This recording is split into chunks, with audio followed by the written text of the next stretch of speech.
So next then, we've got the job action trailer, which was big. I looked at it. I was like, look at all of the cool animations. How pretty. Yep. I also have no idea what really any of this is doing because I just don't know all of the jobs. Yeah, want to talk about things then? Absolutely. So, there is a note here where I have said I'm far from an expert on a lot of these changes, especially when it comes to looking at detail for changes. Where, like, as an example, I'm not going to watch the job action trailer for a machinist and understand really what's going on because I've only played it at somewhere around the 30-40 range, so I don't know what everything looks like. But in terms of what they talked about in the live letter, there's interesting philosophical stuff that I think is nice to see and nice to kind of keep in mind as we go forward. And that is the idea of them going, we're building on existing classes. We're adding new actions. What we have in Shadowbringers is good, but we're bringing them forward, which means we're going to simplify things where we think they don't need to be any more important or more extravagant, and then we'll add on top of that really nicely, which is just, basically the philosophy they've always had for the overall game, which is to build on it and build on it. They've had a couple of kind of nutty things happen with classes over time. And one of the things they did address was that a lot of players look at the 3.x Heavensward jobs and the state there as basically the pinnacle. Kind of in the same way people would look at Miss Imitaria as the pinnacle of jobs or of classes in World of Warcraft, in that they were the most complex and they were the most thoughtful and the most engaging and the most interesting overall. But I think they kind of went, that's too complex. We prefer the design we've taken them recently, which is, fair. If they made the changes in Stormblood, likely with a purpose. So we're going into Endwalker with everything that we know. We're going into everything outside of Summoner and the new jobs. We're going in with just better versions. And that's the thing that's incredible. Everything is better. I don't think there's any job that is understood to be worse. And we'll get into this a little bit later, but there's at worst, it's like people feeling like there could have been a bit more, like with bards. Yeah, it is the worst overall are the scholars, and their problem is that they only got a little cool new thing. They didn't get many cool new things, which is, compare that to basically any time any developer changes any other game. And I think it's a complete win if people say, I feel like I was kind of, I went from fairly happy to fairly happy. You're like, sweet, well done, perfect. Yeah, different to, a few of the recent WoW things. Yep. Right, with the AoE cap and the GCD change and just those sort of big things that put a dampener and an expansion from a gameplay perspective for quite a few people. Yep, absolutely, absolutely. So in terms of the more philosophical stuff they're kind of going through, they've taken the approach to go, okay, we have a lot of 1 minutes cooldowns, a lot of 2 minute cooldowns, a lot of 3 minute cooldowns. That means that raid burst windows, which are very important because of things like battle voice that overall increase the raid's ability, are kind of like, okay, well they're a bit hard to utilize effectively and require I guess, and this is like my words as opposed to theirs, but I guess it's like unintuitive as to when to use your stuff, because if you use it on cooldown yourself for your personal maximum DPS, it won't line up with raid cooldowns all of the time. So fuck it, we'll change it all. Yeah, we'll change it all to 60 seconds or 2 minutes. I think there's a couple of things they haven't changed. Like I think it's Black Mage ley lines are still 90 seconds, so it only goes with every other what do you call it?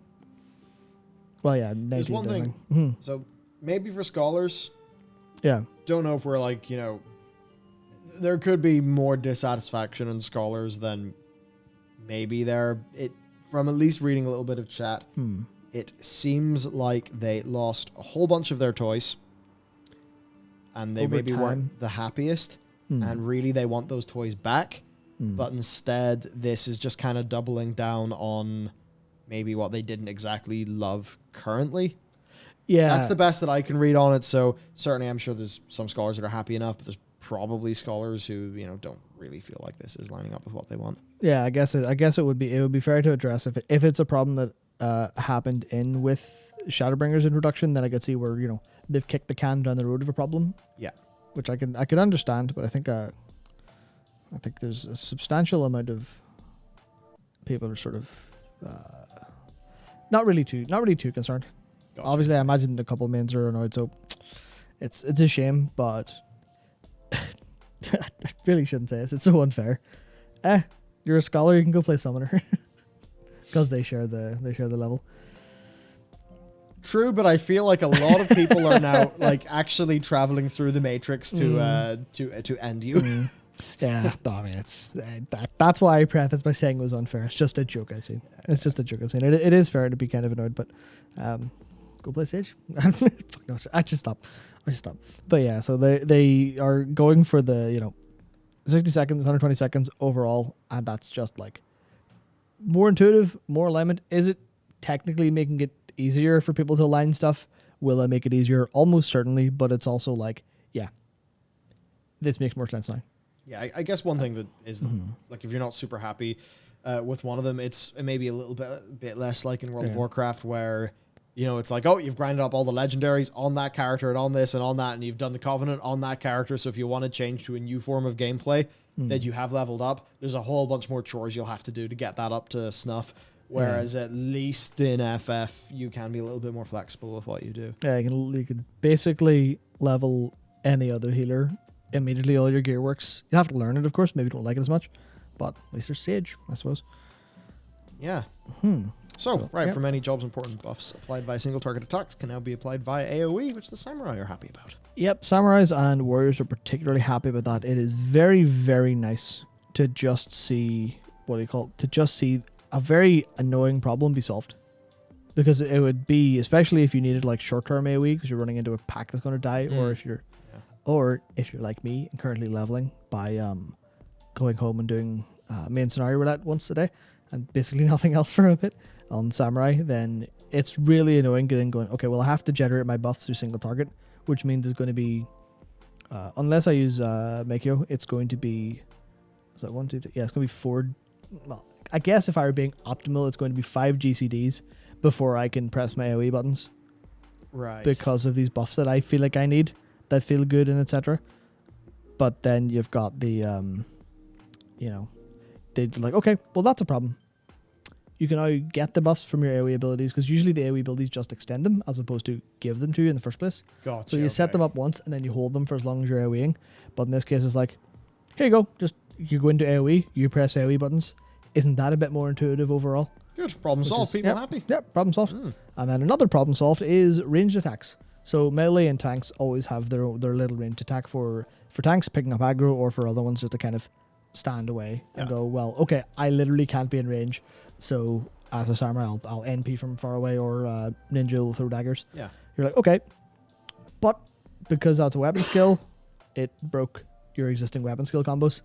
So if you were a ninja and you were like, okay, I've got my, I've got the first part of the weapon skill combo set up, second one, sweet, oh shit, mechanic, I guess I'll jump out, throw a dagger, shit, I broke my combo. Yep, it would maybe suck doing that when you're about to use the third part of your combo as a ninja. So that's great. Yeah, so like obviously you could say, well, just play properly or whatever else. Just make sure you're not mid combo when you have to move away, but obviously that's not realistic. But it's like there's a loss of potency that just didn't feel right. Yeah. It didn't feel right, didn't feel like it had a purpose. So like, it's gone now. Yeah, good. You can do that all you want. And then obviously the other thing is that some abilities are getting 2 charges, which is something you see in World of Warcraft a lot, that you talent into 2 charges, because it is literal a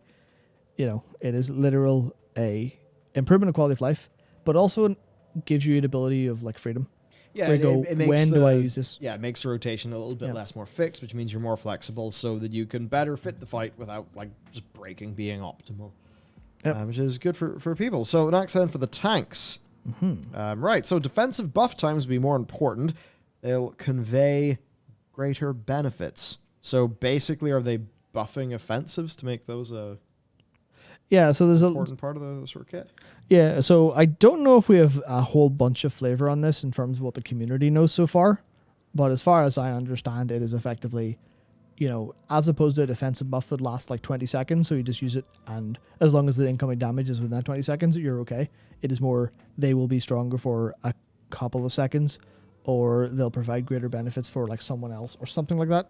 Right, so as far as I understand, tightening up the gameplay. Yeah, so which is kind of similar to what I really liked about the Legion design for tanks, which was the focus on active mitigation, where it's like, okay, abilities going up, Shield of the Righteous now. So it's that kind of thing where you're being a little bit more reactive and a little bit smaller of a time frame, which I think is overall probably good design, but we'll have to see what the actual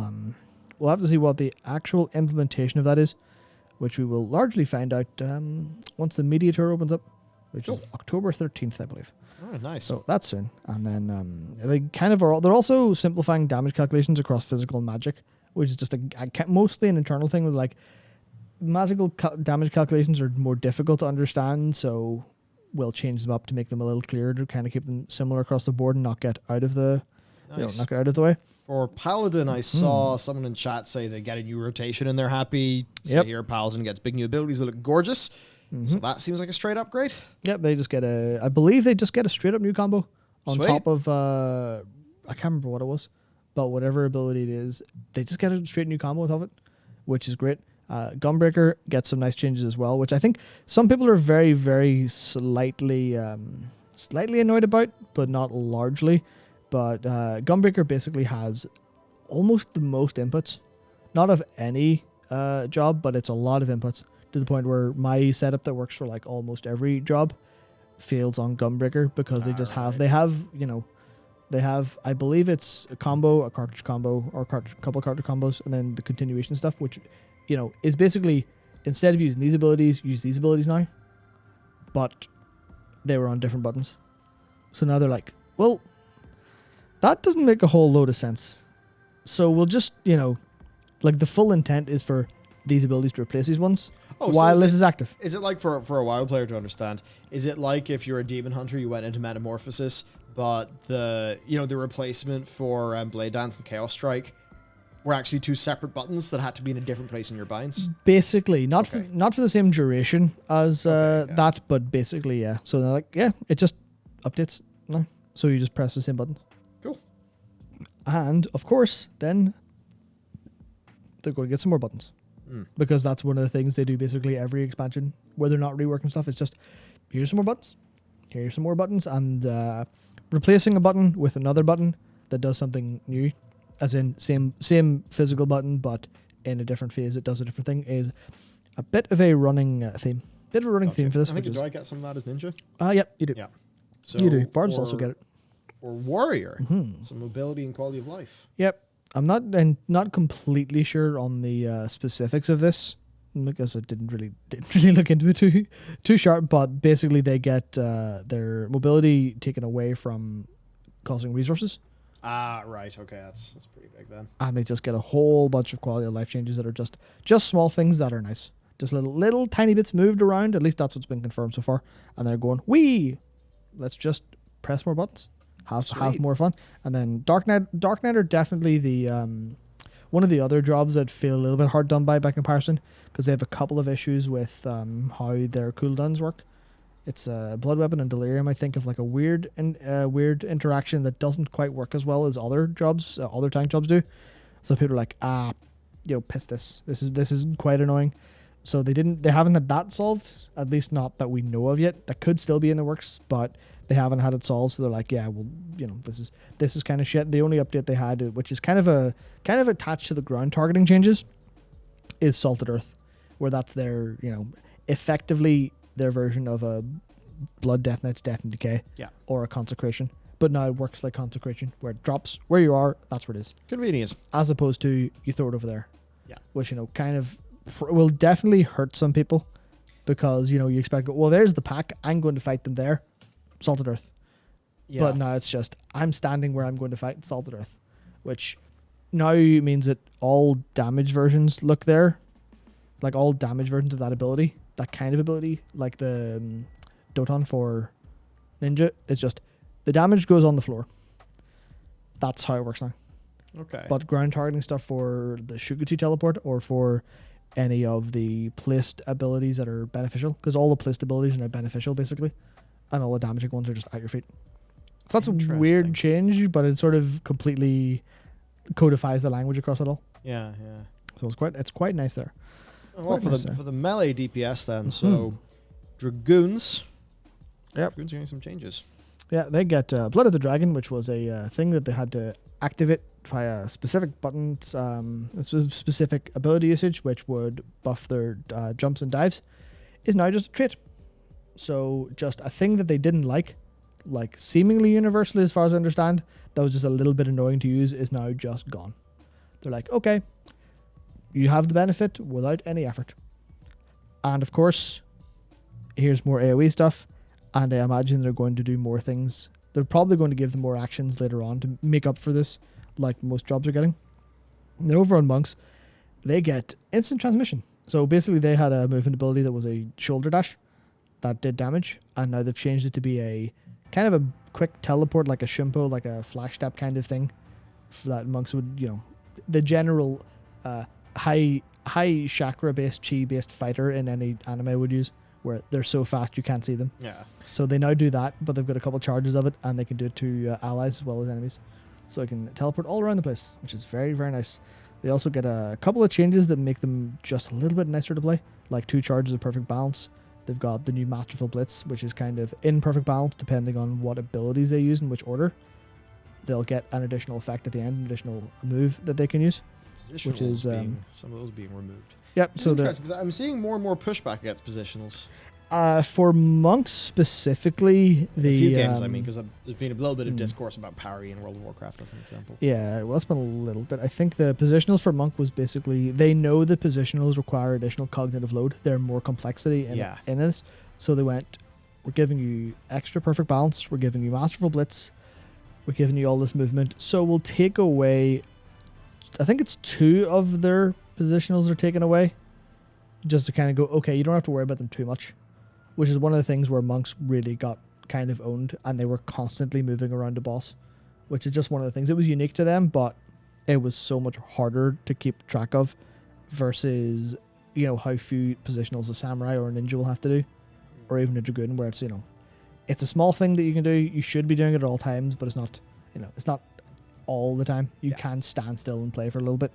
So for Samurai then, one of the ones I was interested in playing, I think I'm going to go for a Machinist next, but what's up with Samurai? Because it's something I remember, was it at the end of Stormblood that I remember hearing a bunch of people say that was the peak of Samurai or something. So what's going on there? Yeah, so I wouldn't be entirely sure about what it was used to be like, because I think Samurais are fairly happy now. Oh no, I've not heard any bad sentiment. I just remember seeing a few comments about how there was a version of it in the past that had a little bit more, but I don't know. I'll take those comments word for it. Yeah, so I know I'm about to be completely and utterly killed by Matt for saying this, but I'm not completely sure outside of basically their big cool attack that they saved up the resources for was Midari, which is this big charge slash thing. They also had the Tsubame Gaishi, which was you basically repeat the last EI Jutsu action, but big. So you've now got, they had the big ability and then the bigger version of the big ability, and now they've got additional charges of that, and then another bigger version, which I'm not sure of the specifics of, but they definitely just have big cool new move. Cool. Big, cool new move, as well as the ability to start their buffs off an AoE combo. Nice. Which is way, way, way nicer. So and then Ninja. For Ninja, it's fun because you got me into Ninja. I've been playing Ninja as my main job. And so I actually at one point decided to be like, wait a second. I should probably learn to play this properly now that I'm going through the ARR patch content and I'm doing the Maelstrom Primal and everything. So yeah, a lot of it is basically Shadowfang is the 5%. Right, was that 5% damage window? No, Shadowfang's the dot. Sorry, yeah, Shadowfang's the dot. Yes. So your whole thing is use a trick attack, isn't it? It's a 5% damage window. Yep. I'm at that stage. I know the thing the button does, but I'm the names still aren't perfectly there. But basically, you open up your damage window and then per GCD, Shadowfang is a pretty damn chunky amount of damage. So that's one of the things you would really want to squeeze within that extra damage window. Yep. So how's things different now that Shadowfang is gone and we don't have that dot? So it's one of the things where I think they might be the ones with the that will play largely similar, or at least not have any additional complexity added to them, because they went out of their way to say, listen, we know Ninja can get really tricky and really heavy on the APM at certain times. That opener is a nightmare to do properly, so we won't add more complexity. But here's some cool new things. So Shadowfang's gone to make room for them adding new abilities. So you know the self buff Huton, that was basically an out of combat buff that you applied to yourself. There is now an attack that applies that. We're not sure exactly what that attack is, if it's a replacement for Huton or if it's like a follow up. Because what they've done is for Raiton, Katon, and Huton. I think maybe some others. I think it's only those three I remember though. Those are the three ninjutsu you'll use depending on your murders. They now have follow-up attacks, which means if you do your Raiton, lightning comes down, hits him, that button will now do another attack. Just afterwards. Which is a follow-up, which is just a cool new attack. So it's literally just that button gets you another button, another cool thing, but not more complexity. Yeah, I believe that's how it works. I'm not. We don't know the specifics outside of that, but it's like those. So it looks really, really cool. Oh yeah, Doton is an interaction with the AoE combo now, which is nice. Sweet. So there's just basically new abilities that'll look really cool. Because one of them, which I guess is the Huton follow-up, is this big wind uppercut, which is really nice. The Raiton one looks absolutely class. It's just this big explosive lightning attack, and it's just the idea of the ninja. Like the ninja player is now a little bit more attuned with their ninjutsu. They can now interact with it a little bit more. I'm talking thematically more than like gameplay wise, but it's you now feel like a stronger ninja because you're doing these cool new abilities that sound great and look great. Yeah, I guess if there was like one part of their kit to add stuff to, it would be the ninjutsu actions, not the because bread and butter stuff, because that's the cool unique thing. So I guess that's the thing to double down on. Yeah, so one of the things that people were always talking about before was, where's the fourth mudra? But I don't want a fourth mudra.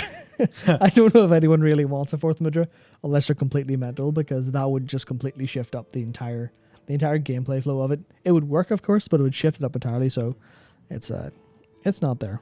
So that's okay. Neat. Seems like it's stuff to be excited about. Yep, certainly is. I can't really go into Reaper all that much because that would take us ages, to be honest. But I go through Reaper. I talk about it. It's just cool. Just before Healer's on the screen, by the way. Sure. Yeah, no problem. So yeah, like Reaper just looks amazing. There are so many cool things that I don't even want to go into it, but it's so cool.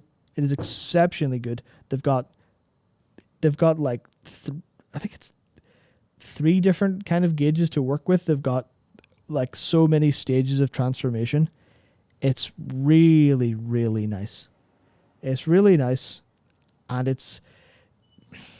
I'm trying to figure out how to say it exactly, but somehow they've managed to make another job that fits into the already existing pretty strong melee, but with the completely unique.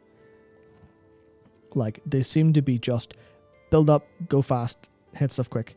Like, they've got no positionals until they're fused with their void scent, and then they've got positionals, as far as I understand it, which is just man.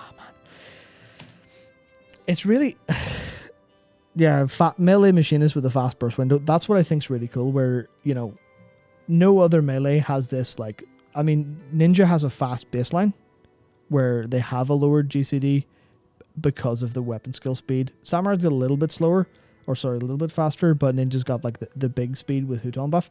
And now Reaper's like, okay, now you've got this codified window of go fast, hit your buttons, do some serious stuff, and it looks so fun. It looks really fun. I mean, Sage looks fun as well, but it's nuts. And then if I move on a little bit to the ranged physical DPS, Dancer gets a little bit simplified, but it's got Flourish and Cascade, which is one of the procs shared across single target and AoE, which is very, very nice. Oh, Salmon into the same speed. That's right. Anyway, yeah, the Flourish and Cascade shared across single target and AoE, but also some new actions. And then one of the things about Esprit was that the resource that Dancers use was that it was kind of inconsistently built. It was randomly built. And now they've went, okay, here you go. It's just going to build in a way that you can understand, in a way that you can, figure out that you can play around as opposed to kind of being random. And then also like those new actions that are coming off the back of their technical step and technical finish. So again, it's that fun thing again where they're going, okay, here's some small changes. Here's what we've kind of removed. We've kind of taken away some complexity, but we've added it on later on. So that's what I think is really nice. That's kind of the philosophy they're going for overall, which is really, really pleasant. Bard is something that's interesting to talk about because I know it's not finished. The range DPS aren't finished yet, and we'll see more once the media tour kicks off on October 13th. But Bard getting actually new party buff seems really, really smart because it's like one of the things that was interesting about Bard was the fact that your 3 songs kind of, they had a rotation that was optimal, but there was no real, it was kind of like an optimal meta in a sense, where it was optimal because you knew it was optimal, not because it was, really cool or interesting to do. So then, now, when you've sung all 3 songs, you can do a big party buff. So, I imagine they'll call it something like an encore, but you've had your party buffs, and now go. Including moving the Wanderer's Minuet and the battle voice to 120 seconds, so Bard will line up a little bit nicer, as well as the 45-second songs, because it used to be 30 seconds, and I always felt that songs cycled a little bit fast, but now they're up to 45 seconds, so it'll fit a little bit longer, a little bit more into that window, and then a couple actions get follow-ups, like Apex Arrow, which is weird, because basically you build a gauge, you build your song gauge, when it's high, use Apex Arrow, which is big finishing move, and they went, one finishing move is not enough. You're allowed 2 finishing moves. So you Apex Arrow, and then you just hit another button afterwards for an even bigger finishing move, which is really interesting. And then obviously the Machinist, I don't know much about what's changed in Machinist. It's just getting new actions. Gotcha. Just getting new actions. And then Black Mage, Enochian simplified. So it's just, instead of something they have to physically do, it's something that that will automatically occur. So they just don't have a button press to work into the rotation, but the effect will still be there, which I've seen people say is a very, very nice, a very, very nice quality of life upgrade. It's just, especially when it comes to casters trying to weave stuff in, sometimes it can be a bit awkward, but so it's just a nice change. And also some additional AoE procs, which is very, very nice, considering I've not played Black Mage up at 80, but I've looked at it and it seems like it's definitely suffered versus versus the rest of how its rotation seems to go. So it's nice to see that happening. Then Red Mage, it's a new magic barrier to protect its allies. I was about to say protect its colleagues. I think that says something about me. But it gets a magic barrier to protect its allies. It gets Verflare, Verholy, and Scorch are AoE. So you don't have to. So your big finishers just also have AoE components. Oh, nice. And one of the things that's really, really nice is they've changed the idea of when they get to burst, basically. So one of the things that always annoyed me as well, Red Mage needed to build up to 80 of both manas to get a full melee combo, which meant that at the start of the fight you were going for ages before, like, in some trials and stuff, like especially if if you're playing Red Mage and you go into like a low effort or something, you don't get to finish. You just build up your cage and the fight's over. Can't by the get time a you get proper Cape Westwood experience. Awful. Yeah, ruined. That's basically it. So it's going to be a little bit different, and they have a new finisher, but you just go and in the fight, press I can't remember the name of it. Manification. Press Manification and just whack the shit out of them. So you get to use your melee combo instead of having to stand at range forever. It's one that's high on my list. Oh, I still think it's one of the best Tom's, jobs. Right? Yeah, Tom was Red Mage, and it just looked cool as hell whenever turns out, that Discord streaming, I initially was like, Discord streaming, why would I want that? No, Discord streaming is great. It's fantastic. Yeah. I love it to pieces. And then the biggest overhaul of all of the jobs is Summoner, where you'll see on screen, funny meme, more dots, okay, stop dots. Obviously, World of Warcraft players will enjoy that, but very much just Summoner. They were so mad for so long that clearly Square Enix had no idea really what to do with the job, and now they're going, fuck it, it's your time. It's your time. You're the one that gets a revamp. You're the one that gets a rework.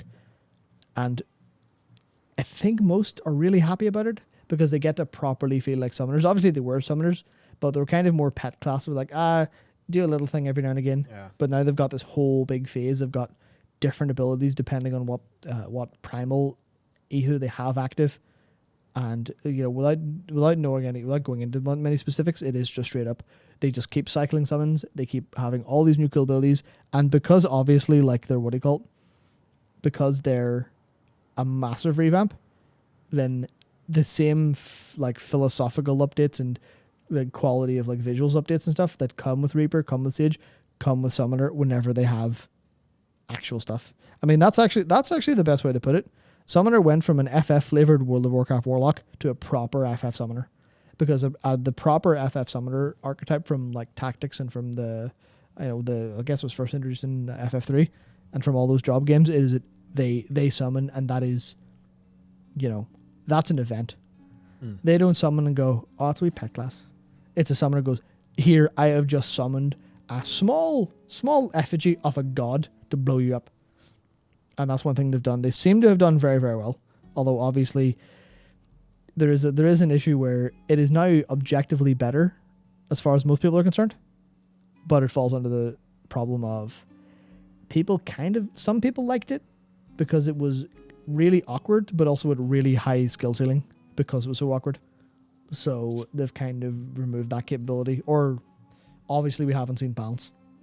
It could come out and kick the shit out of every other job, but that's unlikely if they've actually touched it up properly, which is a little bit unfortunate. And then healers then. Healers, yeah. Yeah. There's not really a whole pile to go into with the healers because I would be doing it a disjustice and injustice if I went into detail about these, but they've definitely helped white mages out and healers in general by going, okay, we've now codified that you're allowed to move after you cast. Because previously, White Mage used to have cast times of the full GCD, which means you have to slide cast, which means you've got, depending on your ping, you've got between 30 and like maybe if you're playing in a decent setup, you've got like 30 to 60 milliseconds of movement. That's it.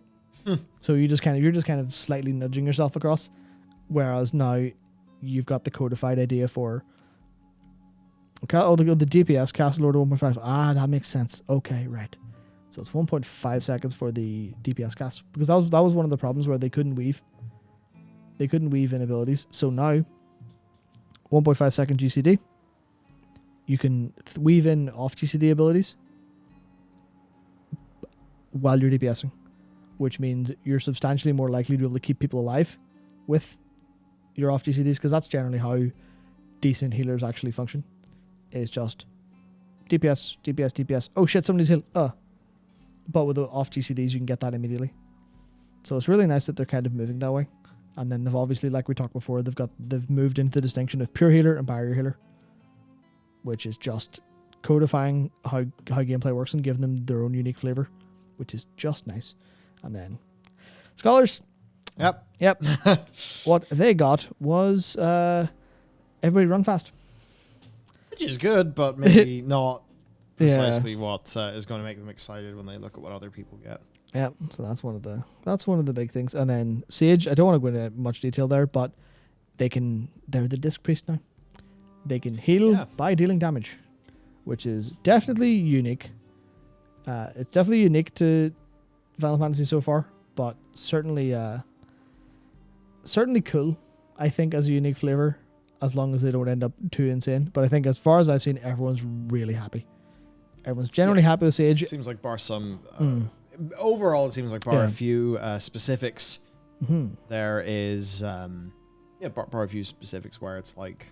not less that something's been ruined, maybe more that people preferred an older thing, or there hasn't been enough. It does seem generally positive, so... yeah, that's what we want to see. Yeah, and I just love that so many of the job actions things, so many things in the job actions trailer were picked up because people were like, okay, we will analyze this frame by frame to see what's happening. We will pay attention to see it, and then we will learn more detail when they start to tell us things once the media tour kicks off. But right now it is just everyone going, shit, what's going on? Shit, what happened, mine? Like I said, I did watch the Bard one back a couple times, the Ninja one back a couple times, going, can I see anything really interesting here? Can I see anything like really? Can I see anything cool that's new?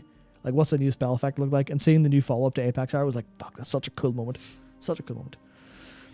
Ah, Nate. Yeah, so good stuff for jobs. I will admit, sort of thing, I can't exactly give you a big reaction to any of these things because it would be fucking absurd if I did, because I don't understand basically most of them. But that's going to change over time. It's going to change over time. But, you know, we all have to start somewhere. And I'm starting where I'm starting. And we'll keep on blasting. There's more.